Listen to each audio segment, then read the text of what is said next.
I was folding laundry when Neal walked into our bedroom that Tuesday morning, holding a manila folder like it contained the secrets of the universe.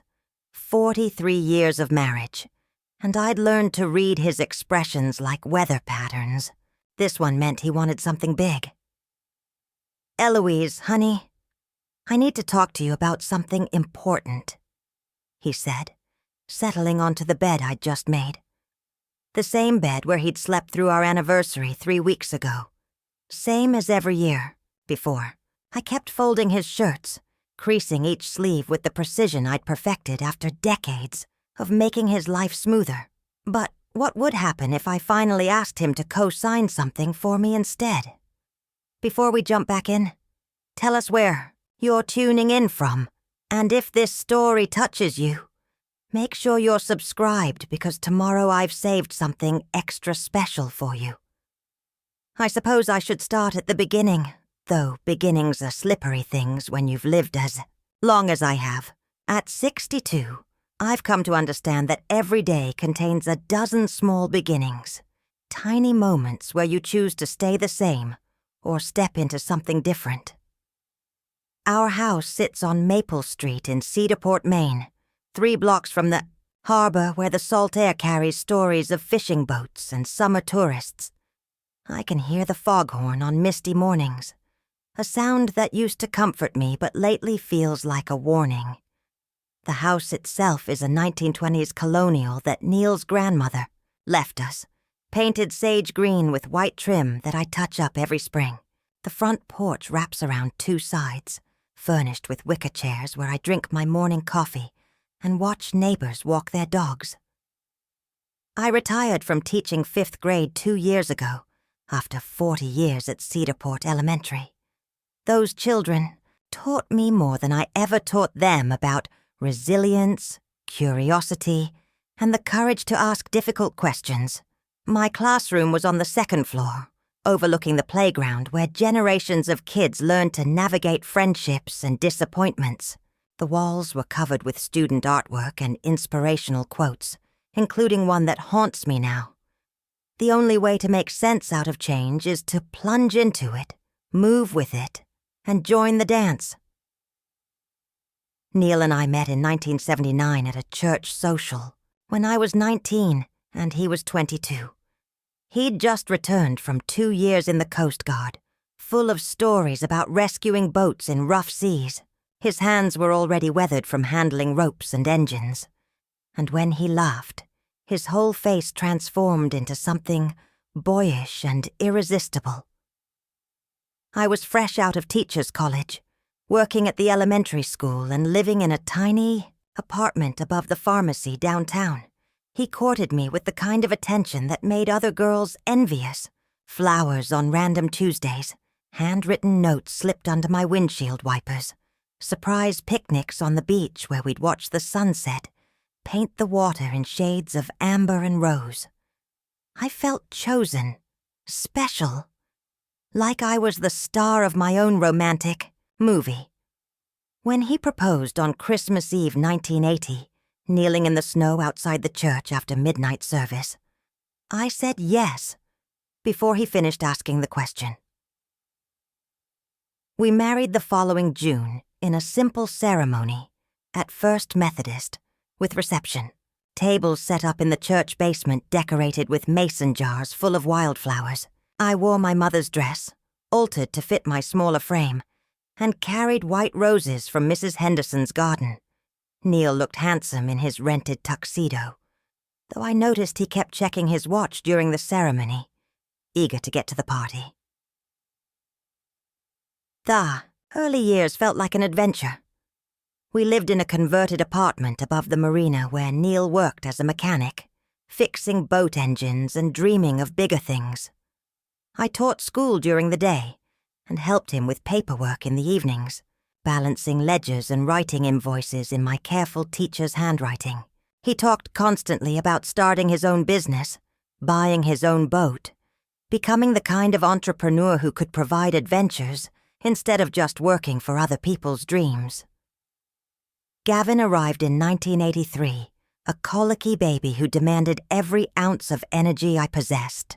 Neal tried to help, but his version of childcare involved bouncing the baby for 5 minutes before declaring him impossible and handing him back to me. I learned to function on 3 hours of sleep, grading papers while Gavin napped and preparing lesson plans after his bedtime.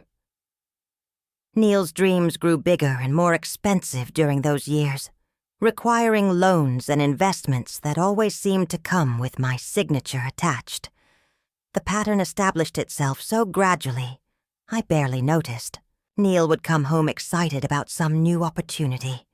A partnership with another fisherman, a plan to buy discounted boats and flip them, a scheme to start a whale-watching business. Each idea required money we didn't have, risks I wasn't comfortable taking, and my agreement to things that felt beyond my understanding. But he was so passionate, so confident, and I was so tired from managing everything else that it seemed easier to say yes than to fight. By the time Gavin started school, I'd co-signed for 3 failed business ventures. The whale-watching boat that sank during its maiden voyage, the seafood restaurant that closed after one season because Neal got bored with the daily grind of inventory and payroll, the partnership with his cousin Eddie that dissolved in accusations and hurt feelings when Eddie discovered Neal had been using business funds for personal expenses. Each failure left us deeper in debt, and Neal more determined to succeed with the next big idea. I watched our savings disappear and our credit rating plummet while I continued teaching, providing the steady income that kept us afloat. My principal, Mrs. Crawford, used to comment on how tired I looked, suggesting I take better care of myself. But how could I explain that taking care of myself felt like a luxury I couldn't afford when everyone else needed so much? The forgotten anniversaries started somewhere around year 10. The first time Neal was genuinely apologetic, rushing out to buy roses and making dinner reservations at the last minute. By year 15, the apologies became perfunctory. You know how crazy things get at the marina this time of year. By year 20, he stopped apologizing altogether, treating our anniversary like any other day, while expecting me to remember his birthday, our son's milestones, his mother's preferences, and the birthdays of all his siblings. I developed elaborate internal systems to manage everyone else's needs, color-coded calendars tracking Neal's business appointments and social obligations, lists of his favorite foods, the names of his clients' children, reminders about what topics to avoid when his mother visited. I became an expert at reading his moods, anticipating his needs, smoothing over the rough edges of his personality in social situations. My friend Vera used to tease me about being too accommodating, but she didn't understand the delicate balance required to keep Neal happy. When he was frustrated with work, the whole house felt tense, until I found ways to cheer him up. When his business ventures failed, he'd retreat into sullen silence that could last for weeks, unless I coaxed him out with his favorite meals and endless reassurances that the next opportunity would be different. Gavin grew up watching this dynamic, learning that Dad's moods took precedence over everyone else's needs. He adapted by becoming the kind of child who never caused trouble, never demanded attention, never competed with his father's dreams for center stage. By high school, he was already planning his escape, studying hard to earn scholarships that would take him far from the unpredictable rhythms of our household. The empty nest years brought a different kind of loneliness. Without Gavin as a buffer, the silences between Neal and me stretched longer. He'd come home from work, eat dinner while reading boating magazines, and spend evenings in the garage tinkering with engines or planning his next venture. I filled the quiet with books, crossword puzzles, and elaborate projects like refinishing furniture or reorganizing closets. Teaching became my refuge, the one place where my instincts and abilities were valued without question. In my classroom, I was competent, creative, decisive. Children responded to my calm authority and gentle humor. Parents thanked me for seeing potential in their difficult kids. Colleagues asked my advice about curriculum and classroom management. I won Teacher of the Year twice and was invited to serve on district committees that shaped educational policy. But at home, those same instincts and abilities seemed irrelevant. Neal made all the major decisions. Where we vacationed, what cars we bought, how we spent our evenings and weekends. He consulted me on practical matters like which insurance policy to choose or whether the roof needed repair, but never asked what I dreamed about or what might make me happy. I told myself this was normal, that all marriages involved compromise and accommodation. I watched friends divorce and remarry, creating messy complications with stepchildren and divided loyalties, and felt grateful for the stability Neal and I had built together. We might not have passionate romance, but we had history, shared memories, a comfortable routine that felt safe even when it wasn't particularly fulfilling. The morning Neal walked in with that manila folder, I was thinking about my friend Helen, who died suddenly the previous month.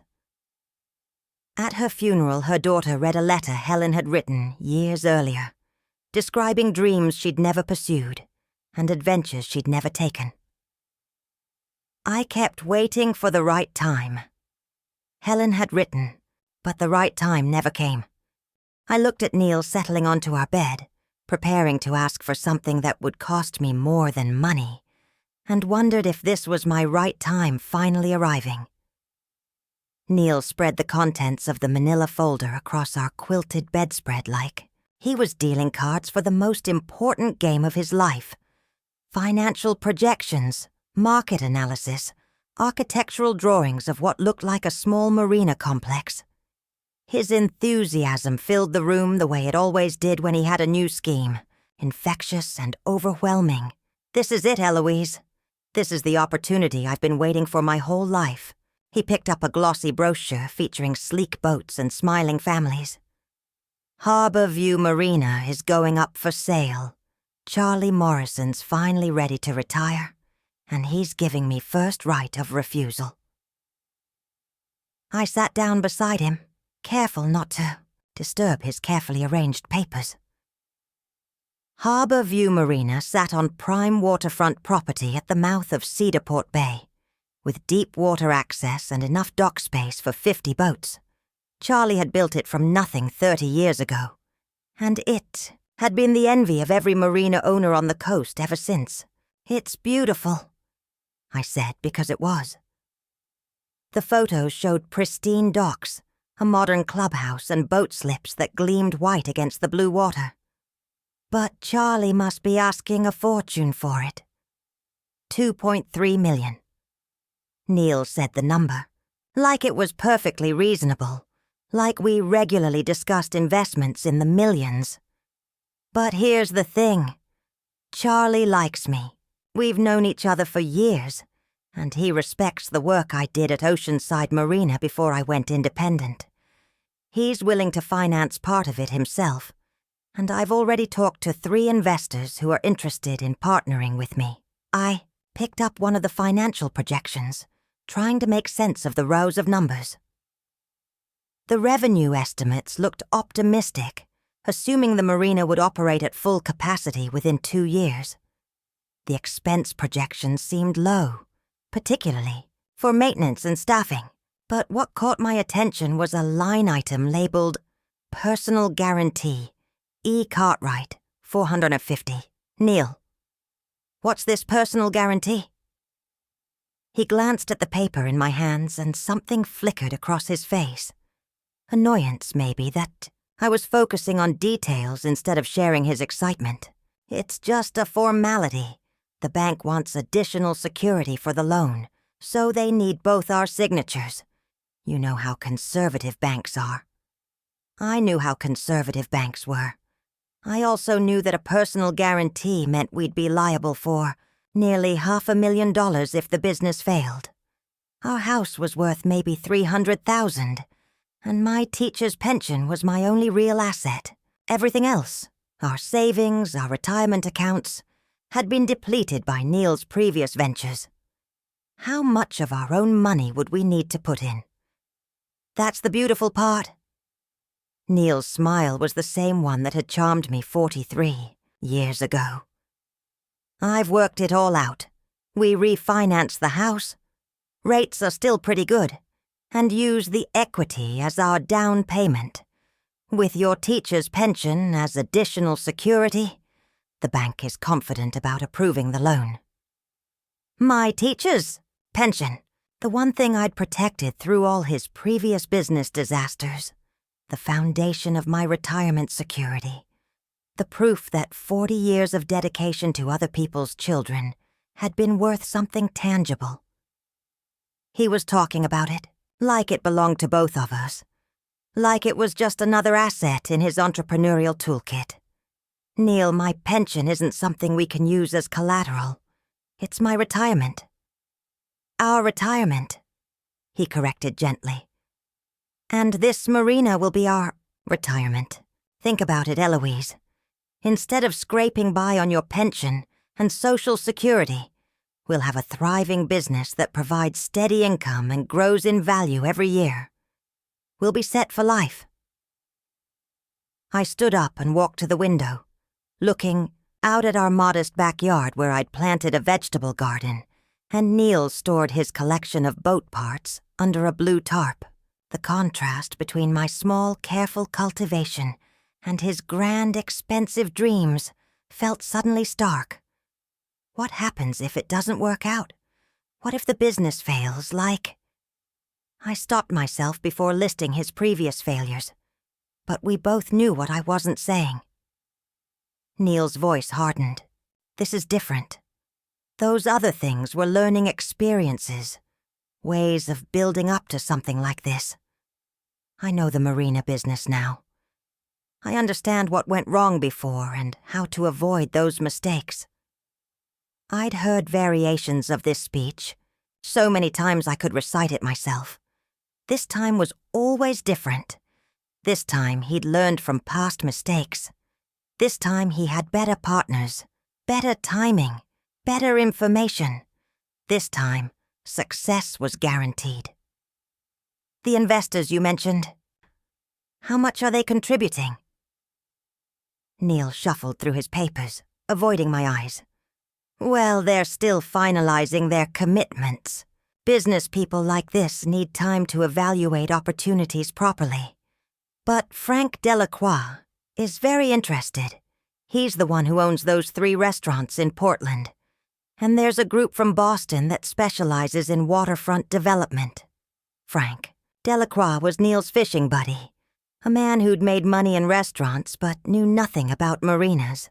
The group from Boston sounded impressive, until you realized Neal's version of very interested usually meant someone had listened politely to his pitch, without immediately saying no.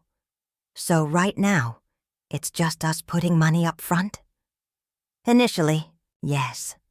But that's normal in business. The person with the vision has to show commitment before others will follow. Once they see I'm serious about this, the other investors will come on board. I sat back down on the bed, feeling suddenly exhausted. How many times had we had this conversation? The details changed. Boats, restaurants, wholesale seafood, guided fishing tours. But the structure was always the same.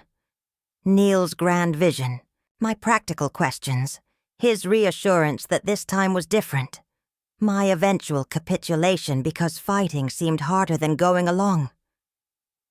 I need to think about this. Neal's face darkened. Think about what? This is the chance we've been waiting for.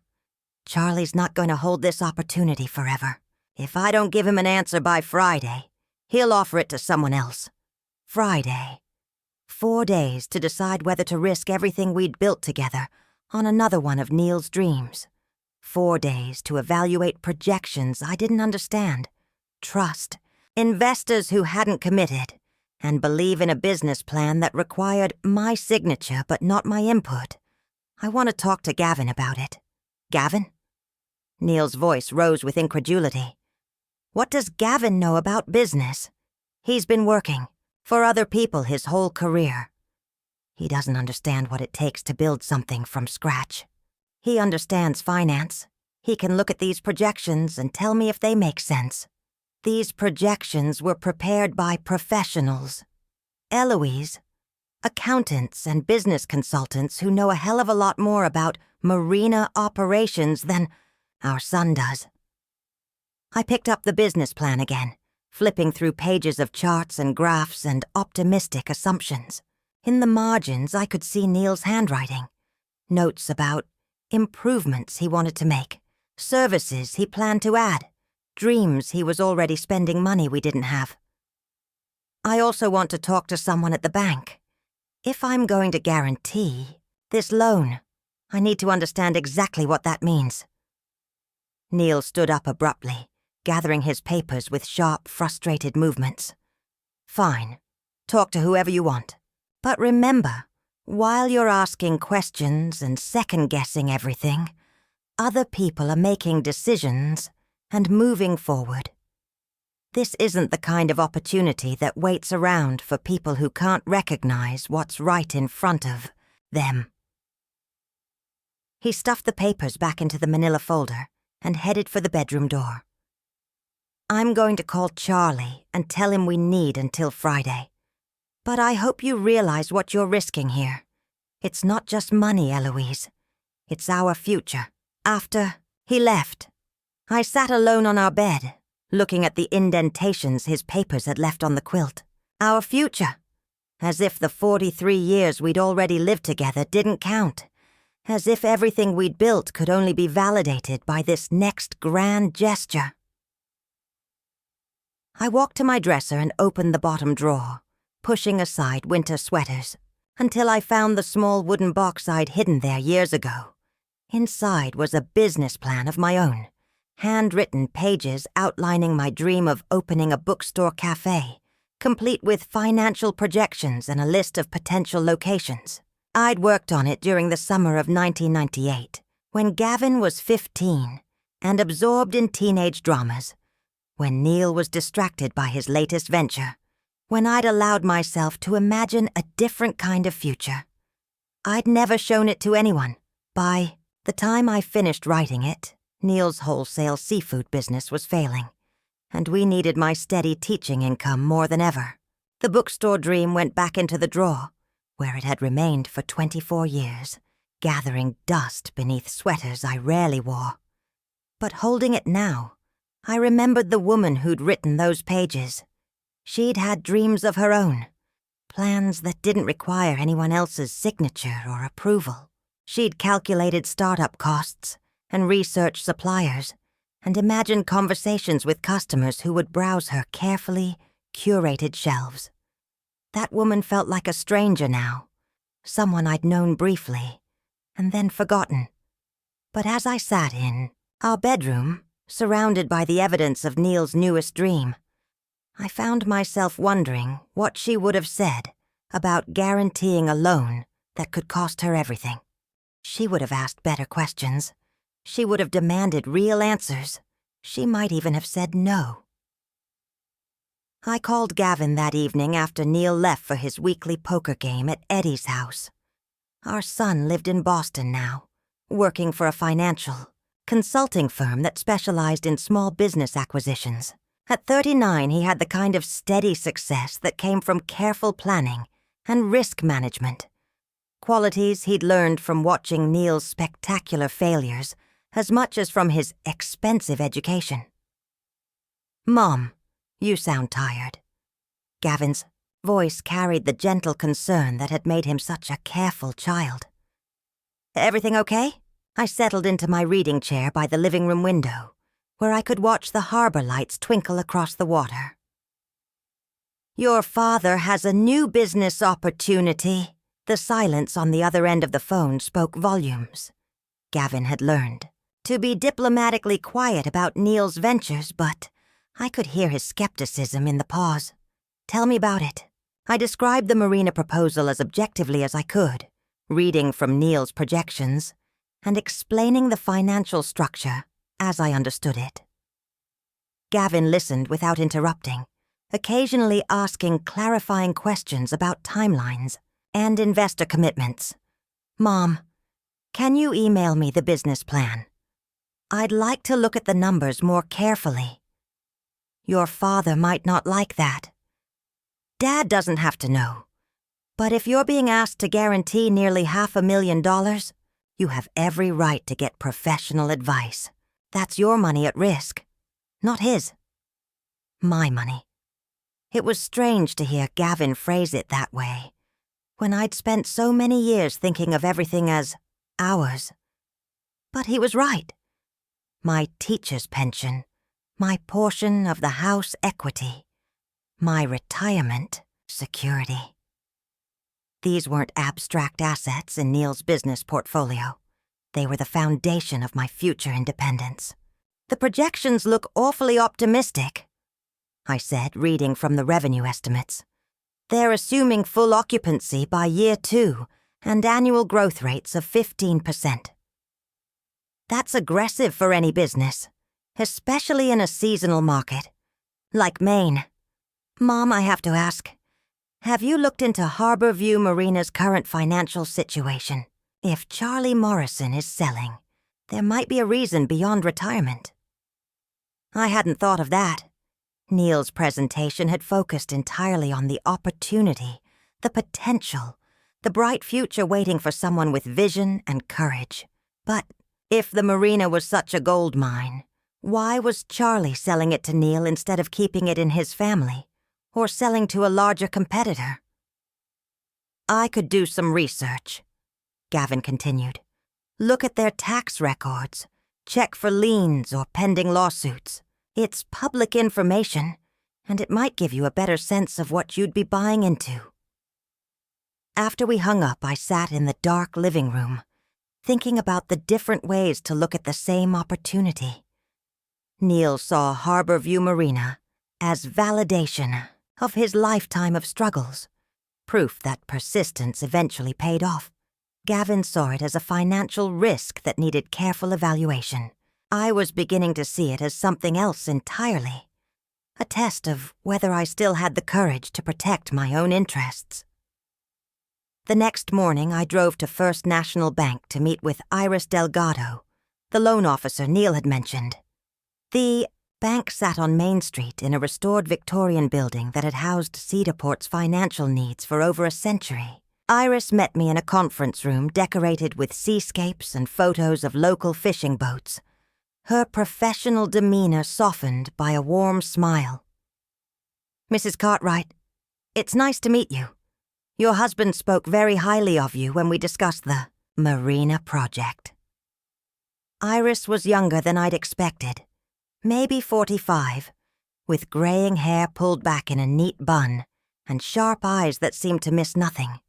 She wore a navy blue suit that looked both professional and approachable, and her handshake was firm without being aggressive. "I wanted to understand what it means to be a personal guarantor," I said. "My husband explained it as a formality, but I'd like to know more about what I'd be committing to." Iris pulled out a folder and spread several documents across the table. "A personal guarantee means you're personally liable for the debt if the business can't meet its obligations. In this case, you'd be guaranteeing $450,000 of the total loan amount." She walked me through the legal language, explaining how personal guarantees worked and what assets could be seized if the business failed. My house, my pension, my savings accounts, everything would be at risk. "What happens to personal guarantors when businesses fail?" I asked. Iris's expression grew more serious. "It depends on the specific situation, but guarantors often lose their homes and retirement savings. That's why we require them. Banks need to know someone has real skin in the game." Telling and preparing this story took us a lot of time. So if you are enjoying it, subscribe to our channel. It means a lot to us. Now back to the story, real skin in the game. As if 43 years of supporting Neal's dreams hadn't been real enough. Can you tell me anything about Harbor View Marina's current financial situation? Iris hesitated, bound by confidentiality rules but clearly wanting to help. I can't discuss specific details about other clients, but I can tell you that waterfront properties often carry hidden costs that don't show up in standard business projections. Dock maintenance, environmental compliance, seasonal cash flow challenges. These can be significant factors in marina operations. She leaned forward slightly, lowering her voice. Mrs. Cartwright, can I speak candidly? In 20 years of banking, I've seen a lot of small business loans. The successful ones usually involve borrowers who understand both the opportunities and the risks. They have detailed contingency plans and realistic timelines. They're not betting everything on best-case scenarios. I thought about Neal's projections, with their optimistic growth rates and minimal allowances for unexpected problems. What questions should I be asking? Iris smiled, and I sensed she was pleased I'd asked. Start with the current owner. Why is he selling?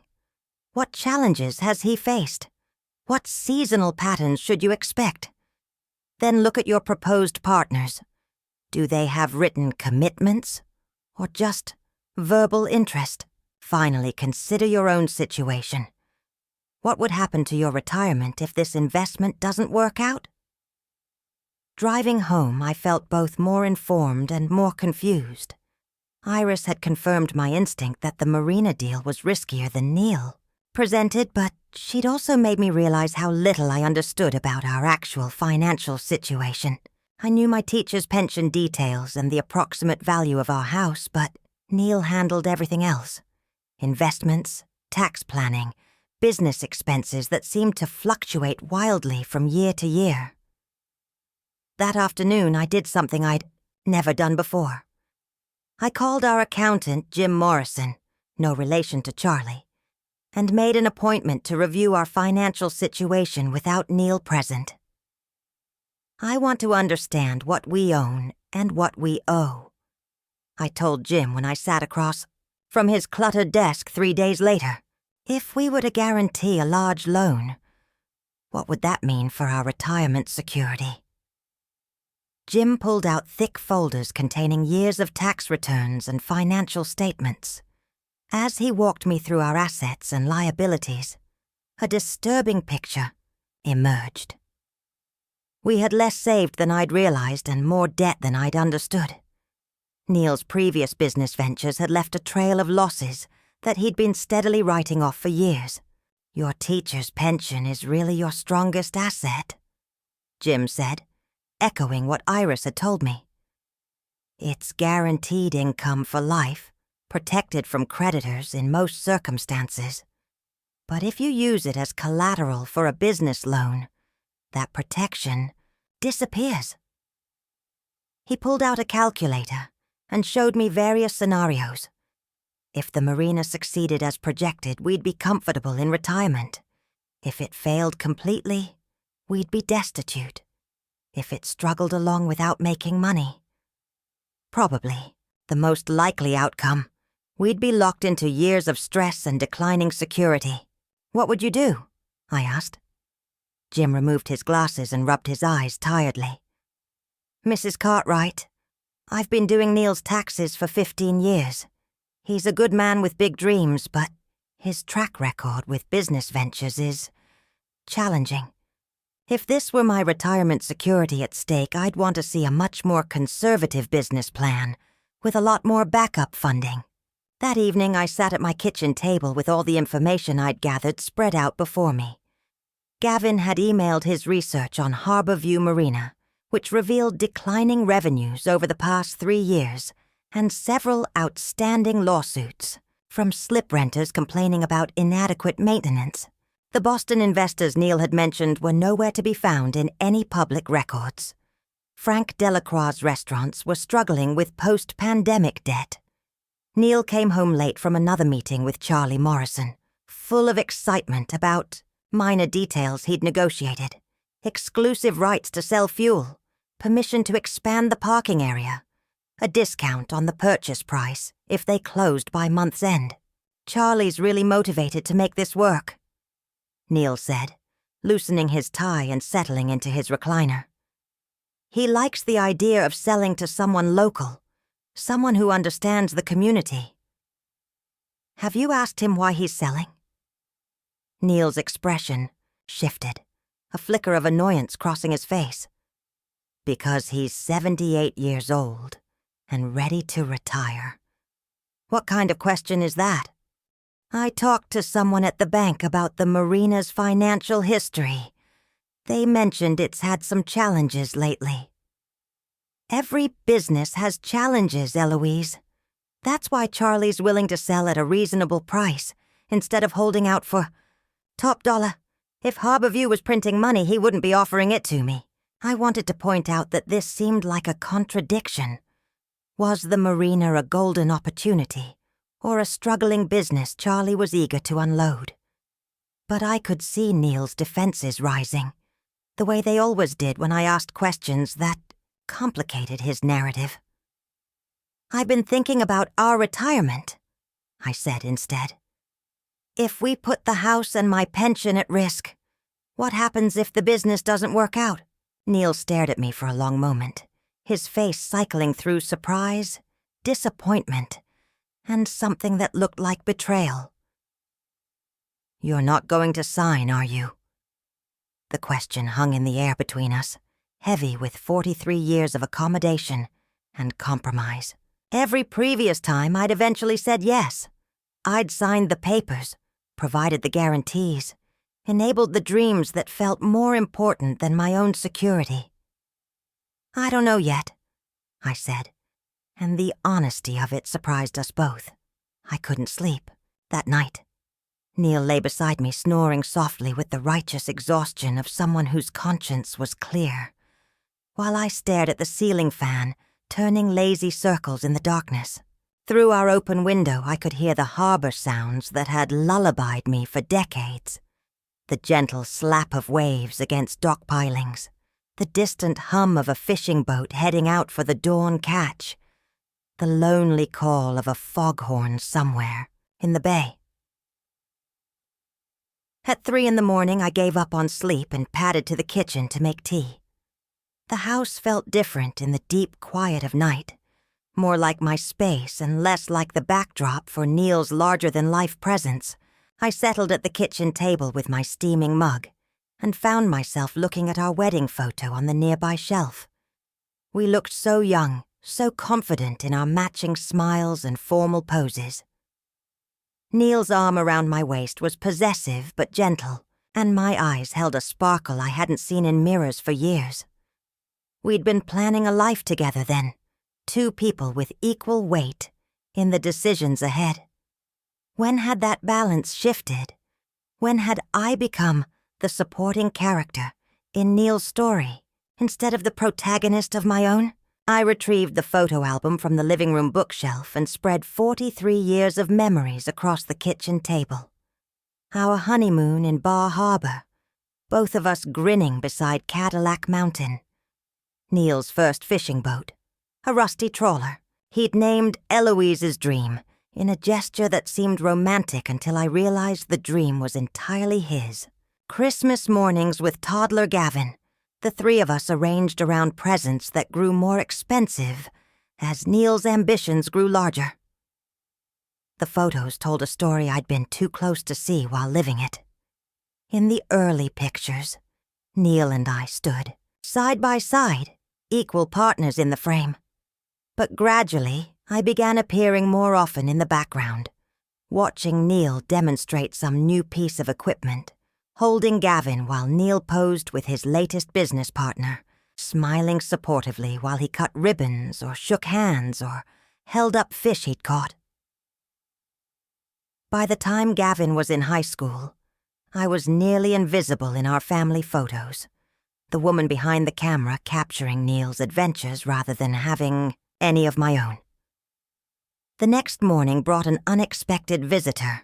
Vera Montgomery knocked on my kitchen door at 8 o'clock, holding a bakery box and wearing the determined expression that meant she had something important to discuss. "Thought you might need some sugar therapy," she said, settling the box on my counter and revealing 6 chocolate croissants from the French bakery downtown. Word is, Neal's got another big idea brewing. Cedarport was a small town where news traveled faster than gossip, and gossip traveled at the speed of light. If Vera knew about the marina proposal, everyone would know by afternoon. "Who told you?" "Charlie. Morrison's wife mentioned it at the library yesterday.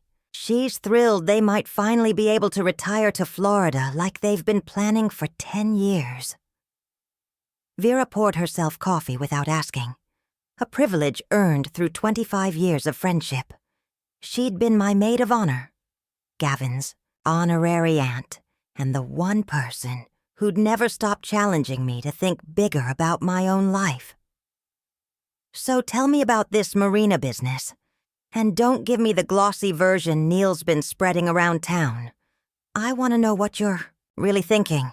I told her everything.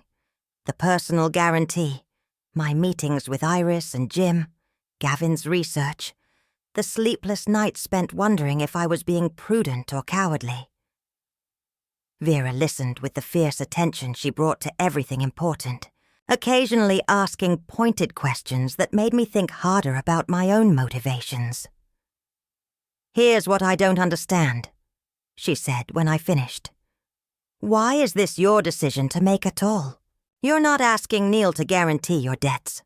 Why should you guarantee his?" It was such a simple question, but it cut straight to the heart of assumptions I'd never examined. In our marriage, Neal's ambitions automatically became our shared responsibility, while my dreams remained private and unimportant. When had I agreed to that arrangement? He says it's an investment in our future. Bullshit. Vera's language could be colorful when she was passionate about something. It's an investment in his future. You're just the bank. She stood up and walked to my kitchen window, looking out at the harbor where Charter Morrison's marina sat gleaming in the morning sun. "You know what I did when Frank wanted me to co-sign for his boat dealership?" Frank had been Vera's husband for 18 years before she divorced him in 1998. I remembered the boat dealership, another of those ventures that sounded promising until you looked at the details. You said no. I said hell no. And you know what happened? He found other investors, bought the dealership anyway, and went bankrupt within 2 years. If I'd signed those papers, I'd have lost my house and my bookstore. Instead, I kept both and gained a much better understanding of my own worth. Vera's bookstore had been my secret envy for years.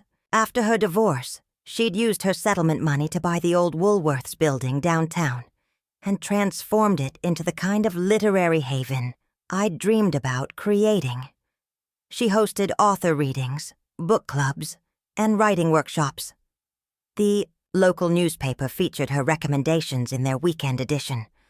Customers sought her advice about what to read next, trusting her judgment about stories that might change their lives. "I always wondered what it would be like to run a bookstore," I said. Vera turned from the window with a knowing smile. "I remember. You used to talk about it when we were younger. Whatever happened to that idea?" What had happened was life, Neal's needs, Gavin's needs, the endless demands of keeping everyone else's dreams afloat, while my own sank quietly beneath the surface. But saying that out loud felt like admitting to a failure too large to name. It wasn't practical. Neither was Frank's boat dealership, or Neal's restaurant, or his wholesale seafood business. But somehow their impractical dreams always seemed worth pursuing. She sat back down and reached across the table to squeeze my hand. "Eloise, you're 62 years old. If you don't start saying yes to yourself now, when will you?" That afternoon, I drove to the library to use their internet computer, claiming I needed to research something for the garden club when the librarian asked if she could help. In truth, I wanted to look up information about starting small businesses in Maine, about bookstore operations, about women who'd reinvented themselves in their 60s. The stories I found were both inspiring and intimidating. Women who'd left corporate careers to open bakeries, who'd turned hobbies into profitable enterprises, who'd discovered talents they never knew they possessed. But they all had one thing in common. They'd been willing to bet on themselves, instead of constantly betting on someone else. I printed out articles about business planning, small business loans for women, and resources for entrepreneurs over 50. Tucked in between pages about the marina proposal, they felt like contraband, evidence of thoughts I wasn't supposed to be thinking.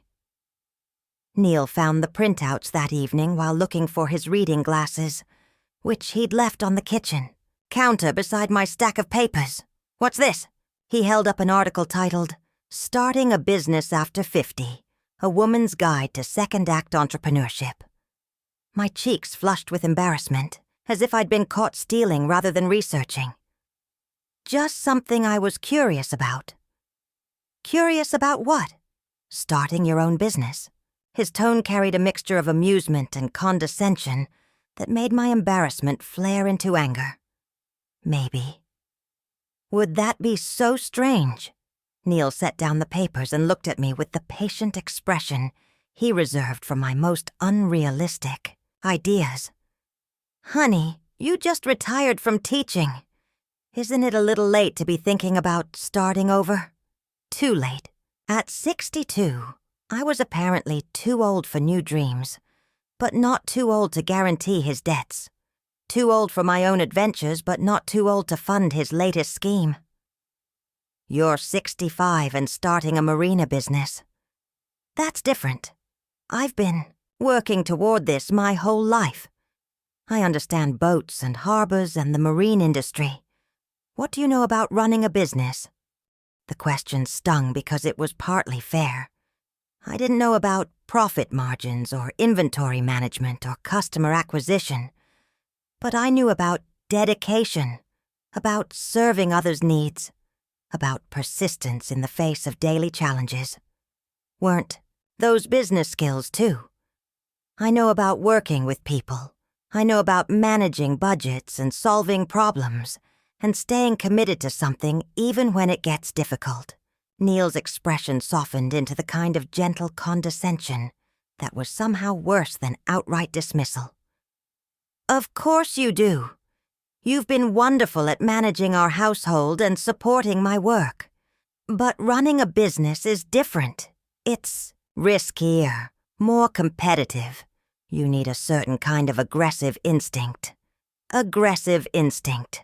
Like the kind that convinced someone to risk their spouse's retirement security on an unproven venture with imaginary investors and optimistic projections. You think I don't have aggressive instincts? I think you're careful and thoughtful and incredibly nurturing. Those are beautiful qualities, but they might not serve you well in the business world." I looked at this man I'd been married to for 43 years.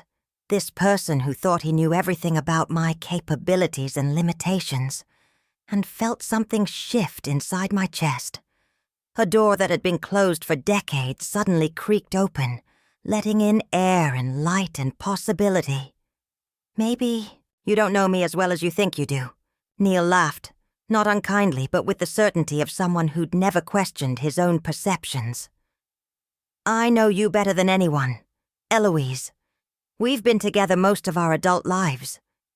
But as I looked at him sitting in our kitchen, surrounded by evidence of my secret research and dreams, I realized that knowing someone's daily habits wasn't the same as understanding their inner life. Neal knew that I preferred coffee to tea, that I read mysteries before bed, that I worried about Gavin's work stress and his mother's arthritis. But he had no idea about the woman who'd written business plans in secret, who'd spent decades wondering what it would feel like to build something entirely her own. That woman was still here, buried beneath years of accommodation and compromise, but not destroyed. And she was tired of being told what she was capable of by someone who'd never bothered to ask what she wanted to try. The revelation came on Thursday morning, one day before Neal's deadline with Charlie Morrison.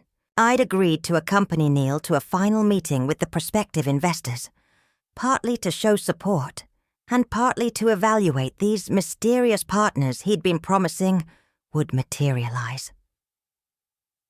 We met at the Harbor View Marina Clubhouse, a weathered building that overlooked the boat slips with picture windows facing the bay. Charlie Morrison was there, looking every bit of his 78 years, but still carrying himself with the authority of someone who'd built something significant from nothing.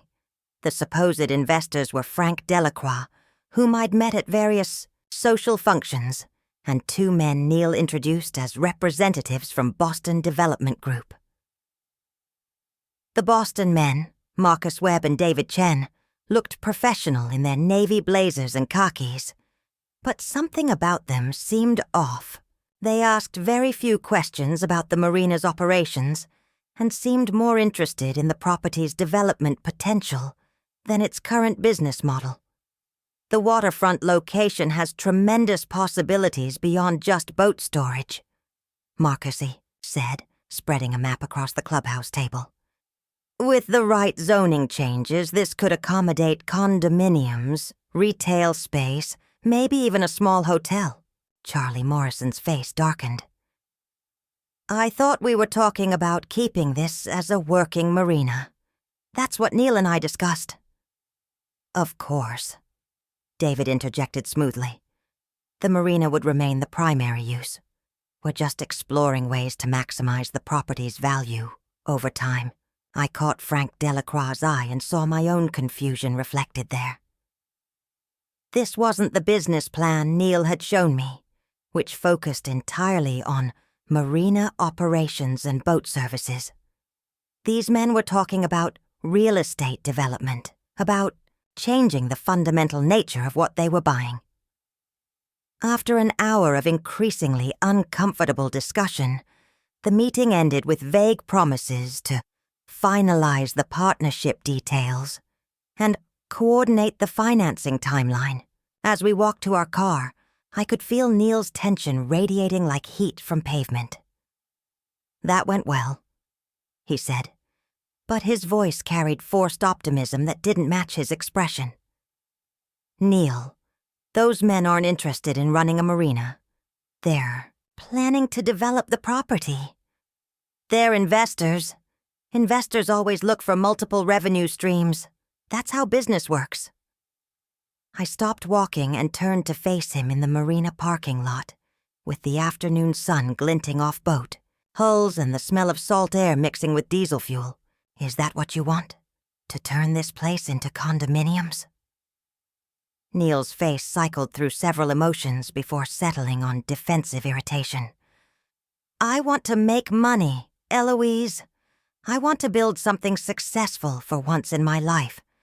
If that means being flexible about long-term development, then yes, I'm willing to consider it.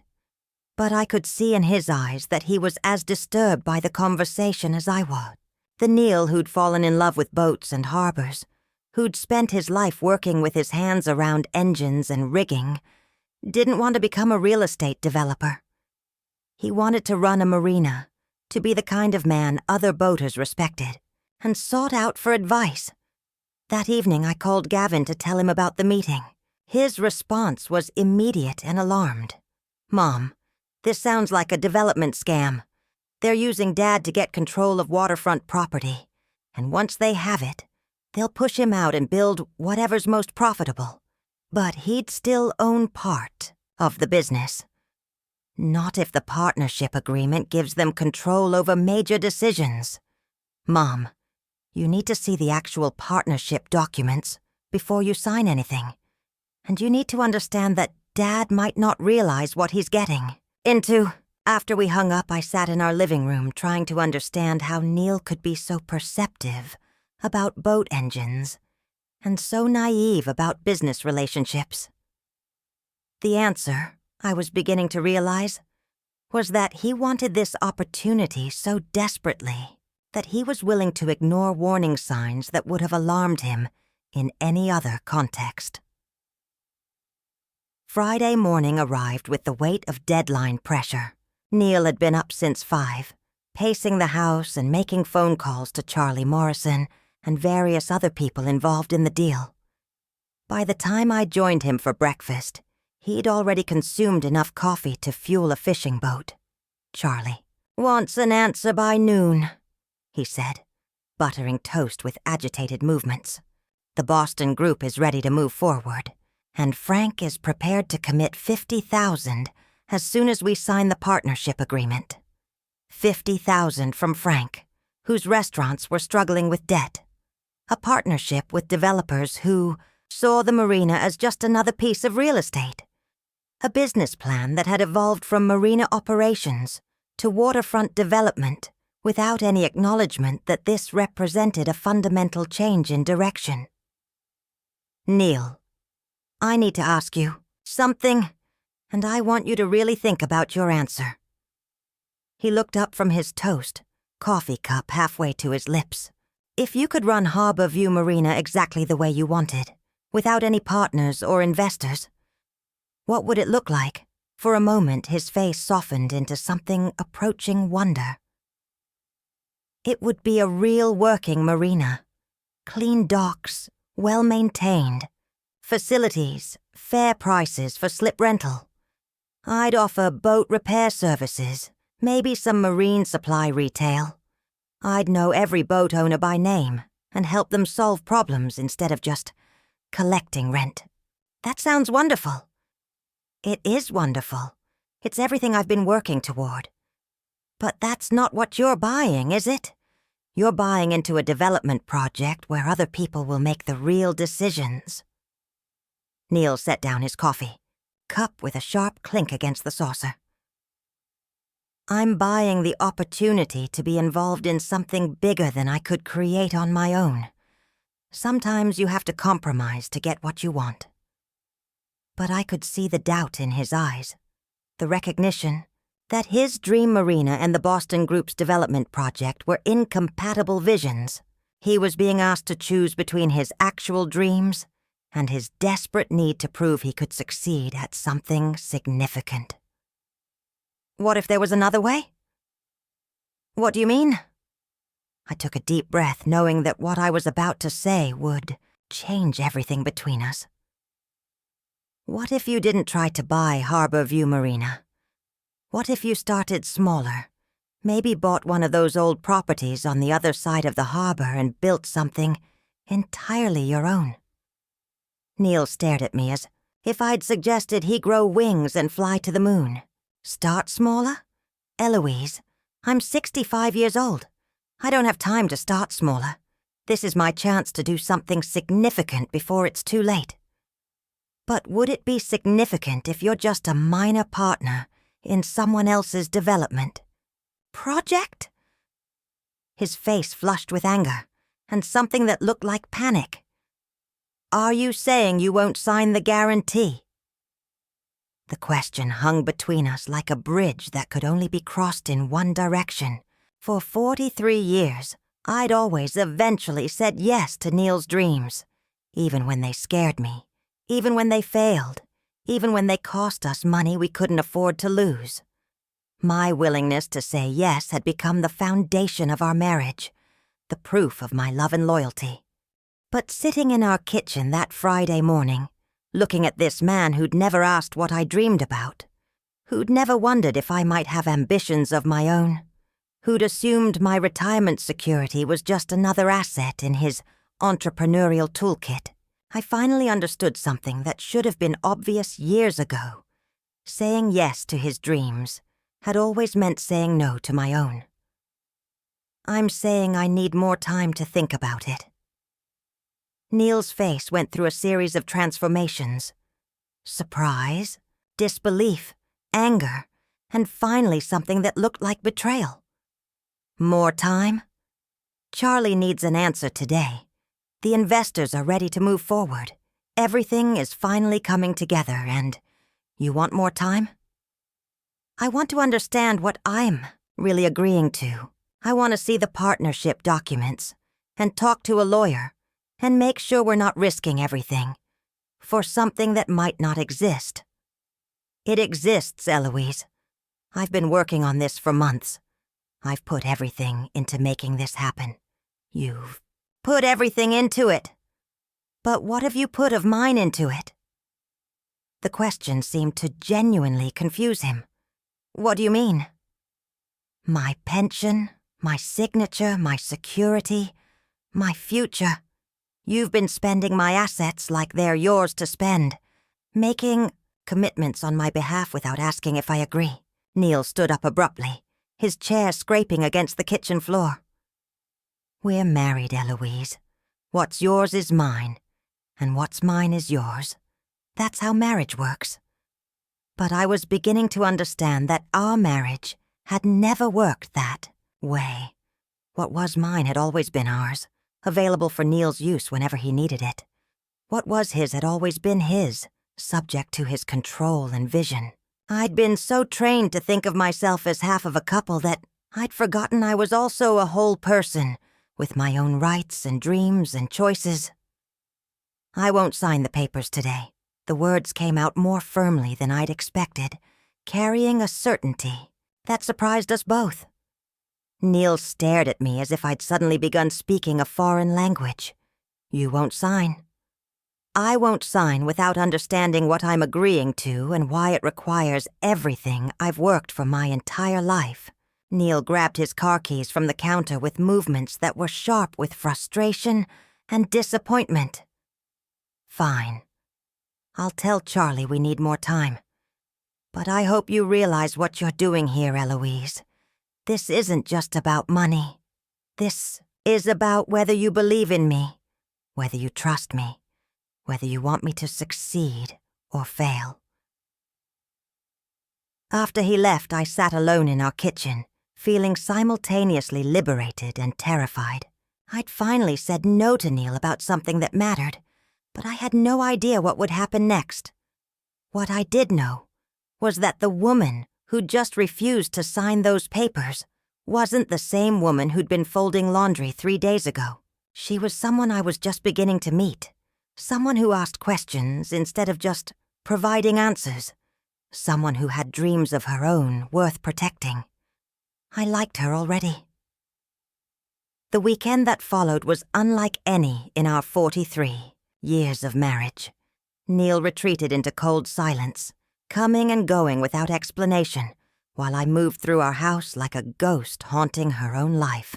He'd told Charlie Morrison they needed another week to resolve some financing details, but I could see in his hunched shoulders and restless energy that he was barely holding himself together. Saturday morning I found him in the garage, aggressively cleaning boat parts that didn't need cleaning, scrubbing years of salt and rust with the kind of furious attention that meant he was trying not to think about something else entirely. Neal, we need to talk. He looked up from the carburetor he'd been attacking with steel wool, his face streaked with grease and something that looked like defeat. What's left to talk about? You've made your position clear. I haven't made any position clear. I said I needed more time to understand what we'd be agreeing to. Same thing. He returned to his scrubbing with renewed violence.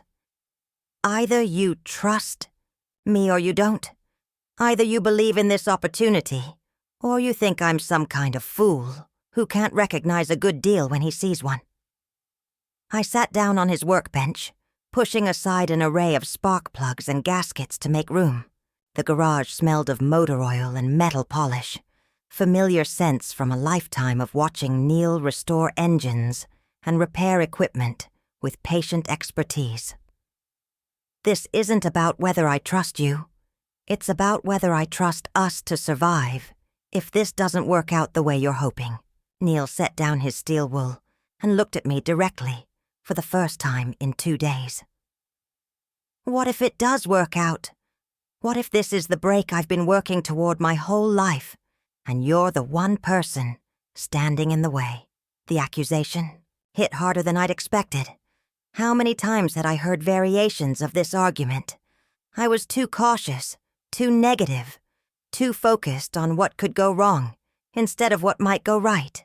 But I was also the one who'd watched him fail before, who'd seen the aftermath of optimistic projections and enthusiastic partnerships that dissolved into debt and recrimination. And what if it doesn't work out? What if we lose the house and my pension and end up with nothing?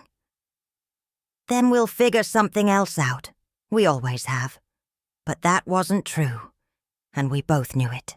When Neal's previous ventures failed, I'd been the one to figure something out, taking extra tutoring jobs, postponing retirement, using my steady income to cover the shortfalls while he regrouped for his next attempt. I'd been his safety net for so long that he'd forgotten what it felt like to risk falling. "I want to see a lawyer before I sign anything," I said. Neal's face darkened. "A lawyer? What do you think I'm trying to do, cheat you? I think you're trying to follow a dream without considering all the consequences. I think you want something so badly that you're not asking the hard questions about what could go wrong." He stood up and walked to the garage window, looking out, at our small backyard where his collection of boat parts sat under blue tarps like sleeping animals. "Do you know what it's like to be 65 years old and feel like you've never accomplished anything significant? To watch other men build businesses and leave legacies while you're still working for other people, still living in someone else's shadow?" The pain in his voice was real and raw, and I felt my anger soften into something approaching sympathy. I'd spent so many years focused on the practical consequences of Neal's ambitions that I'd lost sight of the emotional needs driving them. "Know what it's like to feel invisible," I said quietly. "I know what it's like to watch other people chase their dreams while yours gather dust in a drawer." He turned back to face me, and for a moment I thought he might ask what dreams I was talking about. But the moment passed, and he returned to familiar ground. "This is different from my other ideas, Eloise. The marina industry is something I understand. The location is perfect, the timing is right, and for once I have access to real capital instead of trying to bootstrap everything myself. Real capital that included my retirement security as collateral. Real capital from investors whose primary interest seemed to be real estate development rather than marina operations. But I could see that Neal had built a story around this opportunity that he needed to believe in, and facts that contradicted that story were simply obstacles to be overcome rather than warnings to be heeded.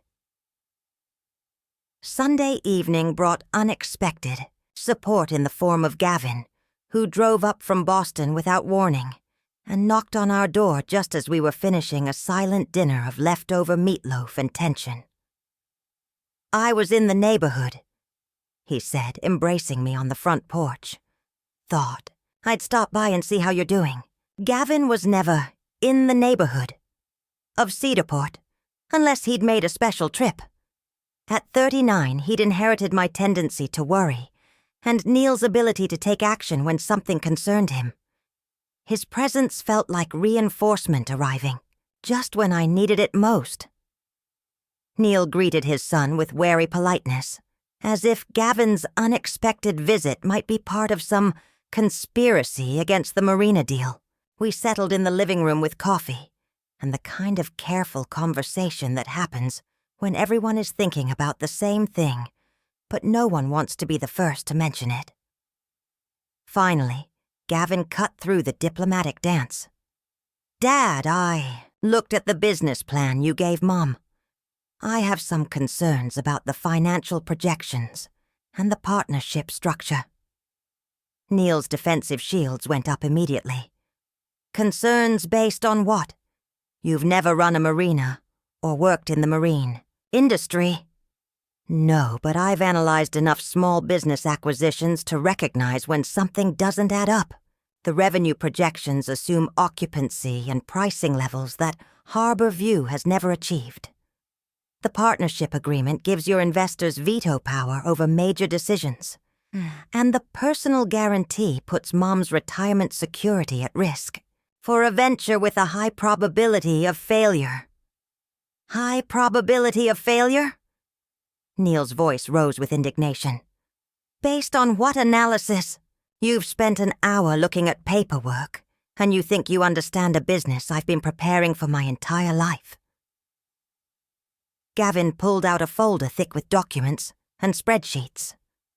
Based on public records showing that Harbor View's revenues have declined 20% over the past 3 years, based on environmental compliance issues that could require expensive remediation, based on the fact that your primary investors are planning to change the property's fundamental use from marina operations to real estate development. The silence that followed was heavy with revelation and denial. Neal stared at his son as if Gavin had just announced he was joining the circus, while I felt pieces of a puzzle clicking into place. You don't know what you're talking about, Neal said, but his voice lacked conviction. Dad, I pulled the marina's tax records. I researched the environmental compliance history. I even talked to a commercial real estate broker in Portland who knows the property. This isn't the gold mine Charlie Morrison is presenting it as. Gavin spread his documents across our coffee table, pointing to charts and graphs that painted a very different picture from Neal's optimistic projections. Harbor View Marina was struggling with the same challenges facing marinas throughout Maine. Declining boat ownership, increased insurance costs, expensive environmental regulations, and competition from newer facilities with better amenities. Why didn't you tell me this before? I asked. I tried to, but I wanted to gather all the facts before making serious accusations. Dad, Charlie Morrison isn't selling because he wants to retire. He's selling because the business is becoming financially unsustainable. Neal stood up abruptly, pacing to the window and back like a caged animal. Even if that's true, and I'm not saying it is, that just means there's more opportunity for someone with fresh ideas and energy, someone with deep pockets and years to wait for a turnaround, Gavin corrected. Dad, this isn't a business opportunity. It's a money pit that will consume everything you invest and still fail. I watched Neal's face cycle through anger, denial, and something that looked like the beginning of understanding. This was his dream, dying in real time, the collapse of a vision he'd been building for months. So what am I supposed to do? He asked, and for the first time he sounded genuinely lost, rather than just frustrated. Give up on everything I've been working toward, except that I'll never accomplish anything significant. Gavin's expression softened with the kind of compassion that came from watching someone you love face a painful truth.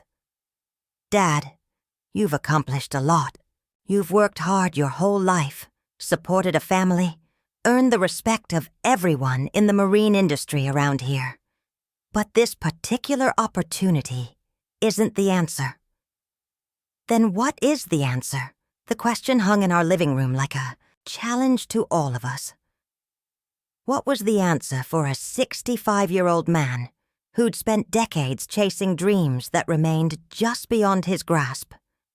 What was the answer for a marriage built on the assumption that one person's dreams mattered more than the other's security?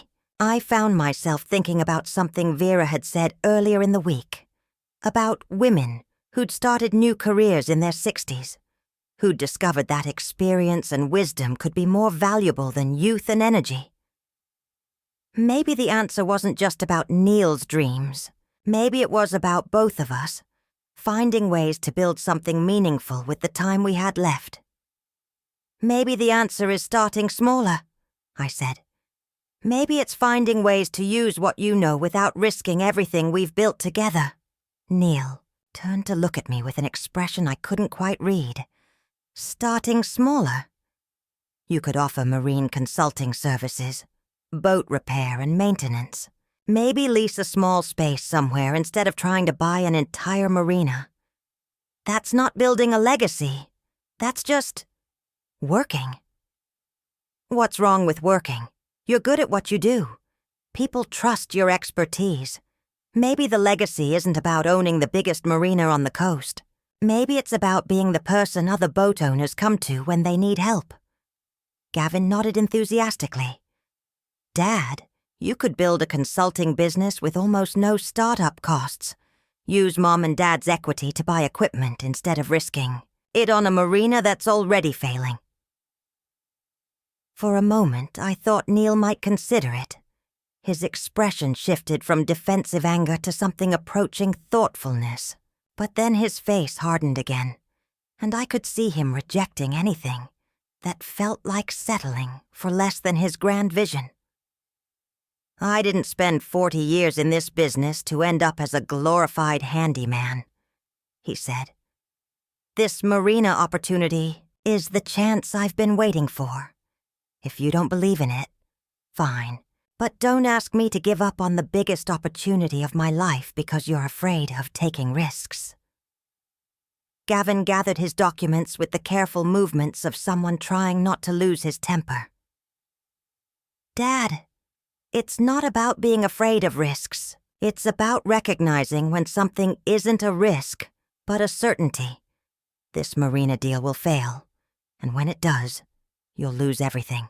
After Gavin left to drive back to Boston, Neal and I sat in our living room surrounded by the debris of shattered illusions and competing visions of the future. The silence stretched between us, heavy with 43 years of accommodation and compromise that had brought us to this crossroads. Are you going to sign the papers? Neal asked finally.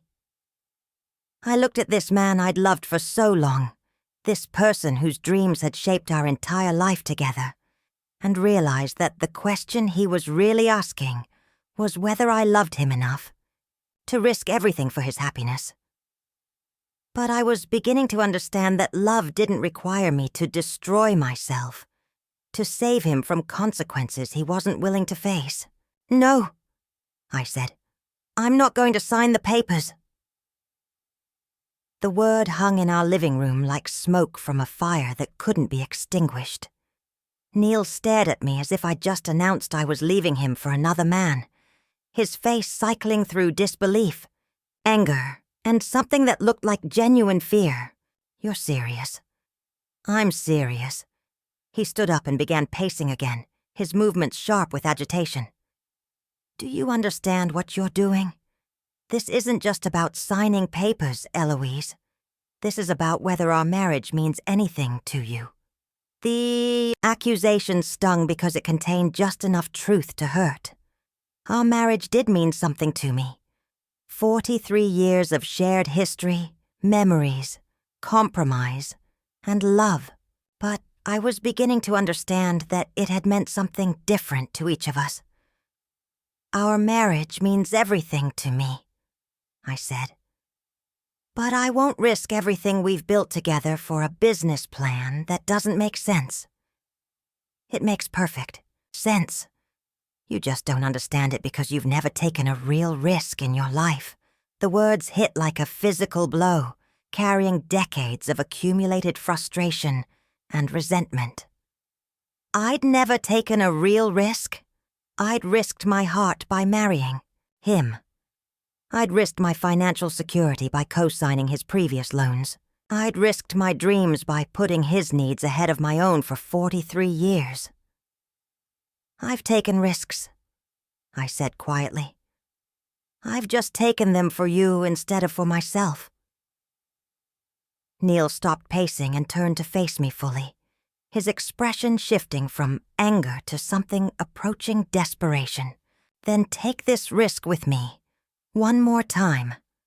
I promise you. Eloise, this is different. This is the one that's going to work. How many times had I heard those exact words? This time is different. This time will work. This time, I promise. Each failed venture had been followed by assurances that the next one would succeed, that past failures were just learning experiences preparing him for the real opportunity that was always just around the corner. What if it doesn't work? What if you're wrong about this? Like you were wrong about the restaurant and the seafood business and the whale-watching boat. Neal's face flushed with anger and embarrassment. Those were different circumstances. I was younger then, less experienced. I didn't have the kind of industry knowledge I have now. You had industry knowledge when you started the seafood business. You'd been fishing for 20 years. Knowledge isn't the problem, Neal. Then what is the problem? Why don't you believe in me? The question was so fundamentally wrong that I didn't know how to answer it. This wasn't about believing in Neal as a person. I'd never stopped believing in his good intentions, his work ethic, his fundamental decency. But believing in someone didn't require me to enable their self-destructive impulses or sacrifice my own security for their unrealistic dreams. I believe in you, but I don't believe in this deal, and I don't believe that risking my retirement security is the way to prove my love. Neal sank back onto the couch, his earlier energy deflating into something that looks like defeat. So that's it? You've made up your mind, and nothing I say will change it? I've made up my mind that I won't sign papers I don't understand for a business deal that scares me. If you want to pursue this opportunity, you'll have to find another way to finance it. There is no other way. The bank won't approve the loan without your guarantee. The investors won't commit without the bank's approval. Everything depends on your signature. I felt the weight of that responsibility, the knowledge that my refusal would kill Neal's dream as surely as if I'd taken it outside and shot it. But I also felt something else. Relief at finally setting a boundary that protected my own interests, instead of constantly sacrificing them for someone else's vision. Then maybe this isn't the right opportunity. Neal stood up again, his movements sharp with renewed agitation. Or maybe you're not the right partner for someone who wants to build something significant. The words hung between us like a challenge, carrying implications that made my heart race with fear and something that might have been liberation. Was he threatening to leave me? After 43 years of marriage, was he really suggesting that our relationship depended on my willingness to risk financial ruin for his dreams? What are you saying? I'm saying I can't spend the rest of my life married to someone who doesn't support my ambitions. I'm saying maybe we want different things now, and maybe it's time to admit that. The conversation was veering into territory we'd never explored, dangerous ground where the assumptions that had held our marriage together for decades suddenly seemed negotiable. I felt simultaneously terrified and oddly exhilarated, like someone standing at the edge of a cliff who suddenly realizes she might actually jump. Maybe you're right, I heard myself say. Maybe we do want different things. Neal stared at me as if I'd just agreed to burn down the house. He'd expected me to back down, to be so frightened by the prospect of divorce that I'd sign anything, to avoid it.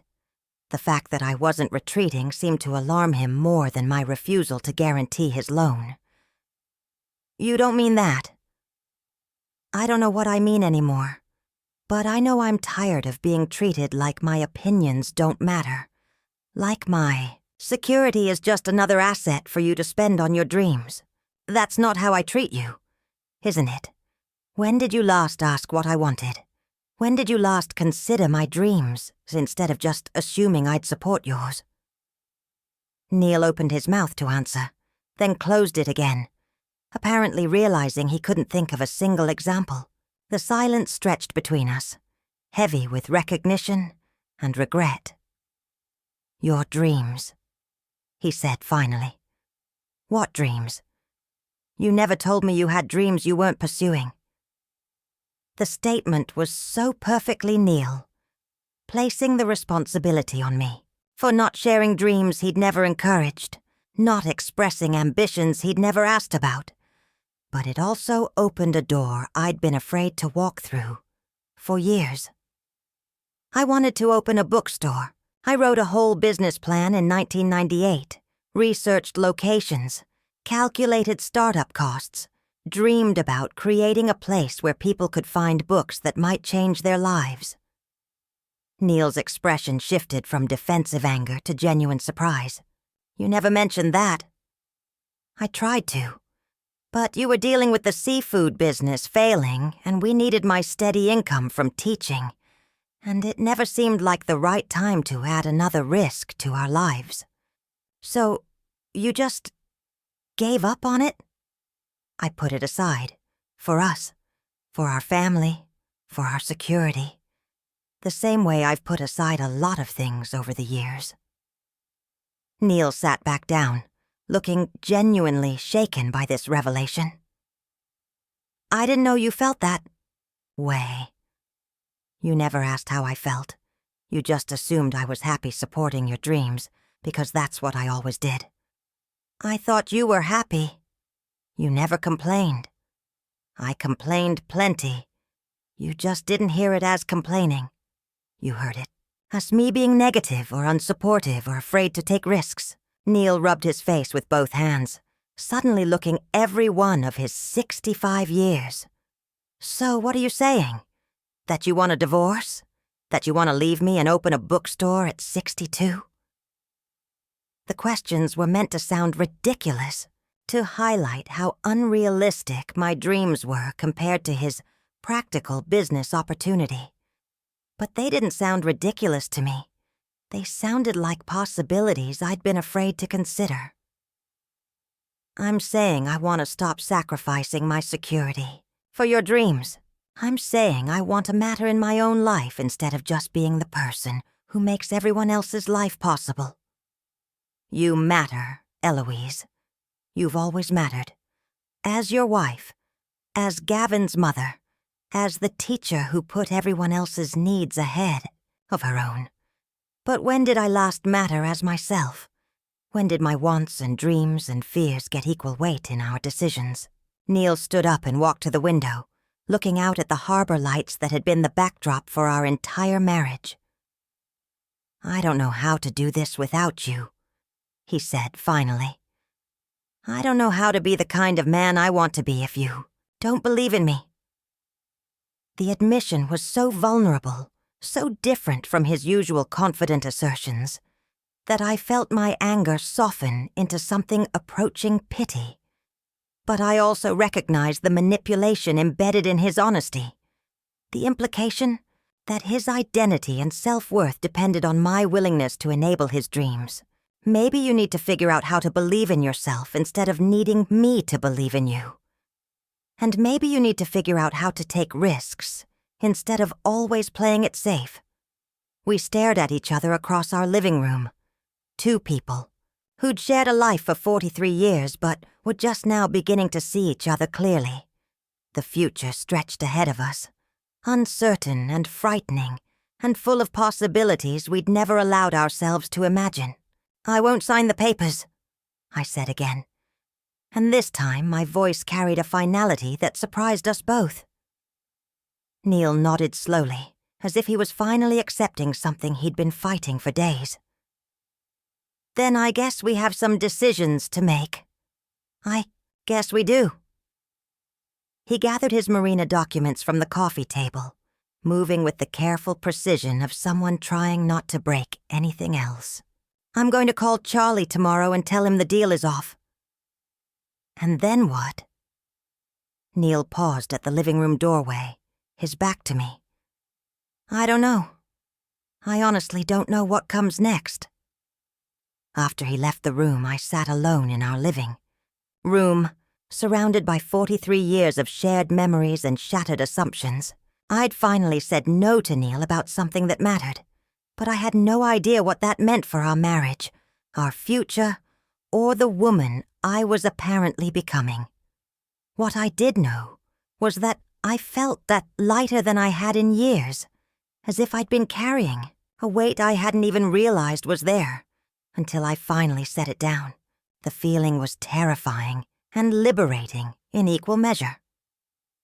For the first time in decades, I had no idea what would happen next, and for the first time in decades, that uncertainty felt like freedom instead of fear.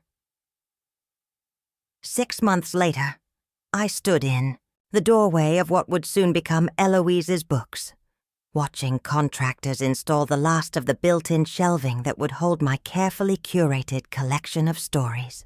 The space was smaller than I'd originally dreamed, just 800 square feet in a converted storefront on Harbor Street.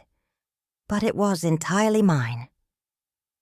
The morning sun streamed through the large front windows, illuminating dust motes that danced like possibilities in the air. Soon those windows would display hand-lettered signs announcing author readings, book clubs, and writing workshops. The reading nook in the back corner would be furnished with comfortable chairs and good lighting, creating the kind of space where people could discover books that might change their lives. Vera had been instrumental in making it all possible, sharing her experience with suppliers and distributors while helping me navigate the complexities of small business ownership. The bookstore business isn't easy, she had warned me repeatedly. But it's honest work and you'll never be bored. I'd used my teacher's pension as startup capital, not as collateral for someone else's dream, but as investment in my own. The amount was modest compared to Neal's marina ambitions, but it was enough to lease space, buy inventory, and create something I could be proud of. Neal and I had separated in February, not with anger or drama, but with the quiet acknowledgement that we'd grown into different people who wanted different things. He'd moved into a small apartment near the harbor, close enough for us to maintain a civil friendship, but far enough for both of us to discover who we were when we weren't trying to be half of an incompatible whole. The marina deal had indeed collapsed, just as Gavin had predicted. Charlie Morrison eventually sold Harborview to a development company that planned to build condominiums, while the Boston investors disappeared as soon as they realized Neal couldn't provide the personal guarantees they'd been counting on. Frank Delacroix had been relieved to discover his $50,000 commitment wasn't needed after all. Neal had taken the failure hard initially, but he'd also taken Gavin's advice about starting smaller. He'd opened a marine consulting business, offering boat maintenance and repair services from a small workshop he rented near the harbor. The work was steady, if not spectacular, and for the first time in years, he seemed genuinely content with something he'd built himself. You know, your mother might have been right about this, he'd told Gavin during one of their monthly dinners. Maybe starting smaller wasn't such a bad idea after all. Our son had become the bridge between Neal's world and mine, maintaining relationships with both of us while carefully avoiding taking sides in our separation. He visited Cedarport more often now, sometimes stopping by Neal's workshop to discuss boat engines and sometimes helping me arrange book displays in my new store. "I'm proud of you, Mom," he'd said the previous week, while I unpacked boxes of novels and memoirs. "You're doing something I never thought you'd have the courage to do." The courage, that was the surprising part. Discovering that courage had been there all along, buried beneath years of accommodation and compromise, but never entirely extinguished. The woman who'd refused to sign Neal's marina papers had been the same woman who'd written secret business plans and dreamed of creating something meaningful. She'd just needed permission to surface. The bookstore was scheduled to open in 2 weeks, and I already had a list of customers eager to see what I'd selected for them. Mrs. Henderson wanted mysteries with strong female protagonists. Tom Sullivan was looking for sailing memoirs to read during his retirement. The teenage daughter of one of my former students had asked if I'd stock young adult novels that dealt honestly with difficult topics. I loved knowing what people wanted to read, loved the challenge of matching readers with books that would surprise or comfort or challenge them. It was similar to teaching in some ways, the same attention to individual needs, the same joy in watching someone discover something new about themselves. The front door chimed as someone entered, and I turned to see Neal standing just inside the threshold, looking around with an expression I couldn't quite read. "It looks good, Eloise. Really good." He moved slowly through the space, examining the shelving and the carefully planned layout, with the same attention he brought to boat engines. Our separation had aged him in some ways. There were new lines around his eyes and his hair had gone completely gray, but he also seemed more relaxed, less driven by the constant pressure to prove something, to himself and everyone else. "Thank you. How's the consulting business going?" "Better than I expected. Turns out people will pay good money for someone who actually knows how to fix their boats, instead of just talking about fixing them." We stood together in comfortable silence, two people who'd shared most of their adult lives but were learning to be friendly strangers. The anger and resentment that had characterized our final months together had faded into something approaching mutual respect. "I owe you an apology," Neal said suddenly. "For a lot of things, but especially for not asking what you wanted, for assuming your dreams were less important than mine." The apology was unexpected and generous, and I felt some of the last tension between us dissolve. We both made mistakes. We both got lost in patterns that didn't serve either of us well. But you found your way out. You had the courage to say no to something that would have destroyed both of us. I thought about that marina deal, about how close I'd come to signing papers that would have cost us our house, my pension, and our financial future. The business had failed exactly as Gavin predicted, and Charlie Morrison's property was now a construction site where luxury condominiums would soon rise, where working boats once docked. "Do you ever regret it? Not getting the marina?" Neal considered the question with the thoughtfulness that had become more characteristic of him since our separation. "I regret the dream, sometimes. I regret that I spent so many years chasing something that was never really there. But I don't regret not getting it. What I have now is smaller, but it's real. Real." That seemed to be the key difference between Neal's old dreams and our new realities. The marina had been a fantasy, built on optimistic projections and wishful thinking.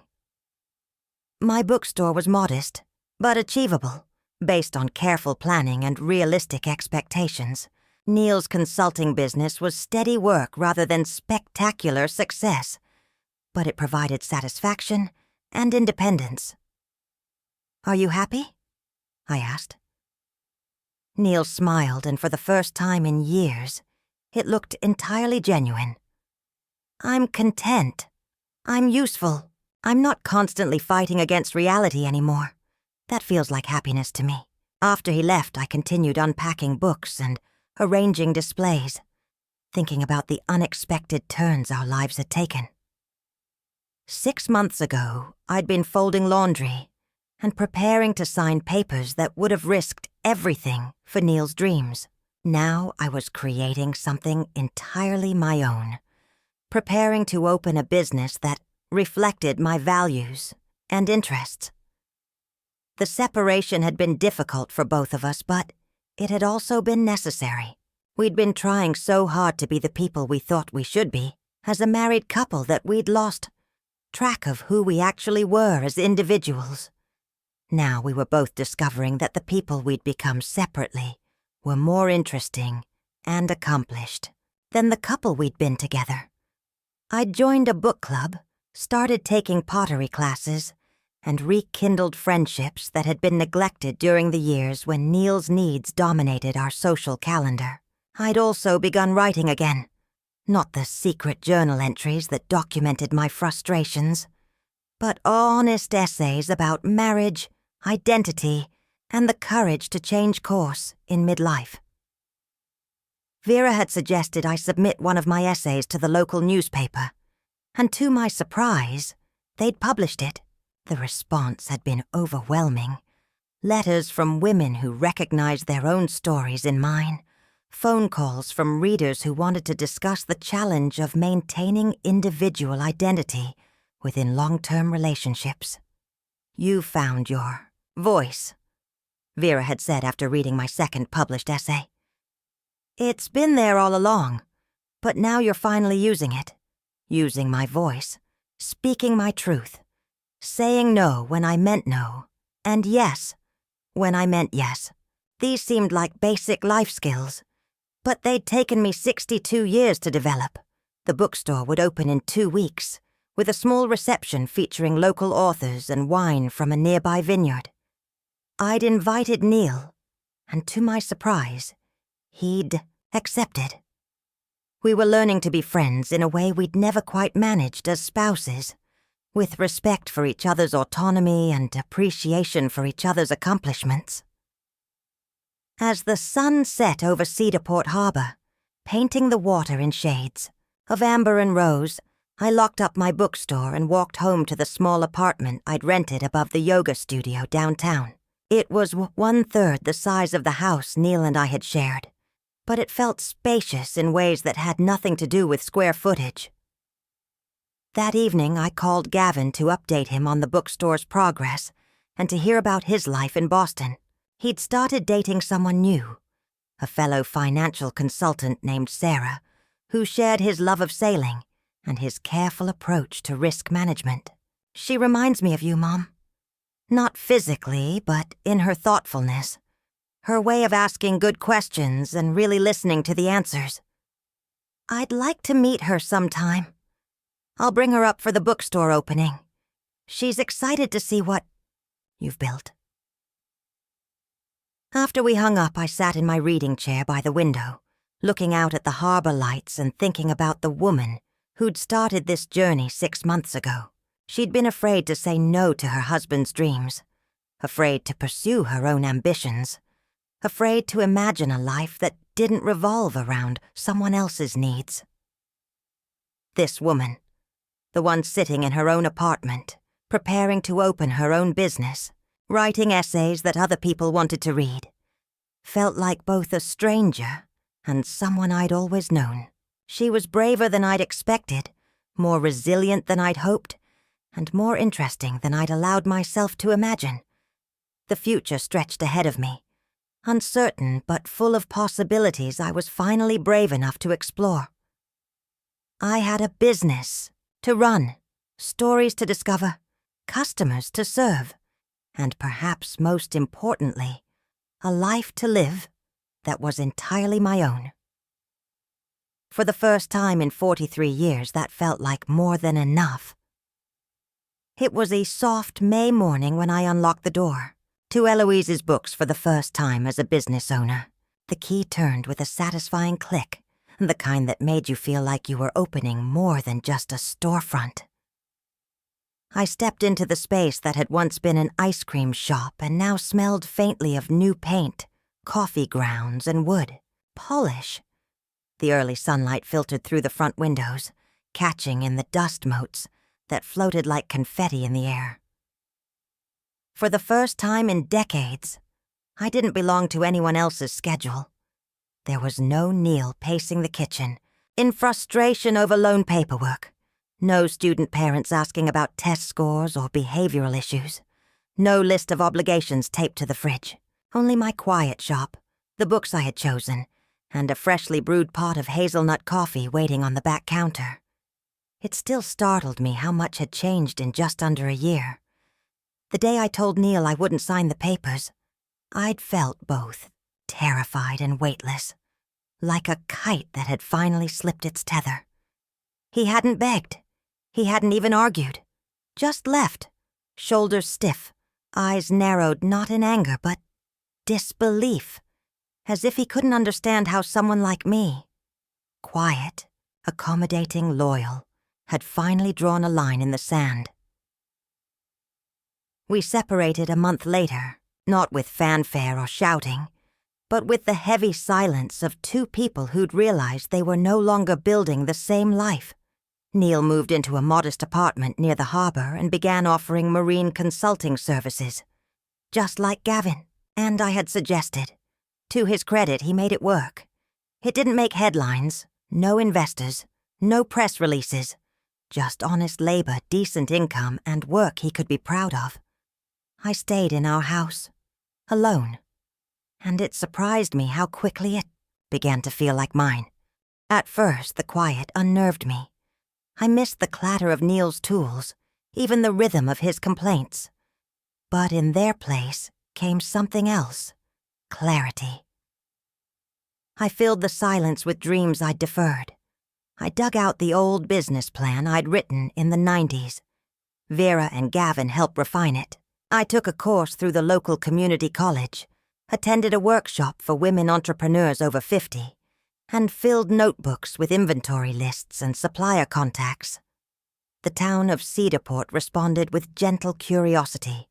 People stopped me at the market to ask what kinds of books I'd be stocking, whether I'd carry poetry or memoirs, if there'd be space for community readings. They smiled.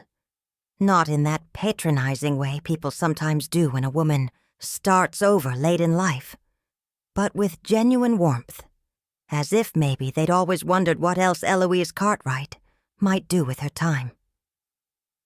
The walls of the bookstore were painted a calm, slate gray. I arranged the shelves myself, fiction on the left, non-fiction along the right, a children's nook near the rear window with beanbags and vintage alphabet blocks spelling out read. I set out a suggestion, box on the counter. It filled quickly with hopeful scrawl. Can you stock more books about sailing? What about a true crime section? Would you do a summer book club for teenage girls? I said yes to nearly everything, because for once, the decisions were mine to make. 6 months after opening, Eloise's books had become more than a store. It was a second act, a safe harbor, a place where people came not just for books, but for quiet, for comfort, and occasionally for advice. Vera dropped by every Tuesday morning with a croissant and opinions on the latest memoir releases. Your window display's too polite, she'd say. Add some edge. Maybe a banned book or two. Gavin helped me build the online ordering system and drove up every other weekend, proudly telling his friends that his mom had become a bookstore owner at 62. And not just any bookstore, he'd brag. A damn good one. Even Neal visited once. He came in quietly, looking older than I remembered, in his oil-stained windbreaker. He stood for a long time by the sailing books, then made his way to the counter. I heard you were doing well, he said, offering a cautious smile. I am, I said simply, and I was. We talked for a few minutes, about Gavin, about the town, about a boat he'd just finished restoring for a customer in Portland. It was civil, even warm. He asked if I needed help with shelving. I told him I had it covered. When he left, I felt no ache, no bitterness, only a kind of fond distance, like remembering a movie I once loved but no longer needed to rewatch. That night, I took my journal out onto the porch and wrote, "This is the first time in my adult life I've chosen myself every day, without apology." I underlined it twice. Running the bookstore wasn't glamorous. Some days I made only enough to cover the lease and utility bills. I learned how to balance invoices, restock gently used titles, and chase down late returns from high schoolers who swore their dog ate the catcher in the rye. But it was mine, messy and modest and meaningful. And for the first time, I was no longer waiting for someone else to believe in my dreams before I gave myself permission to pursue them. Up next, we have 2 more incredible stories that are waiting for you. Just click the image you want to watch, and it will take you there. Now, you enjoyed this video, make sure to subscribe.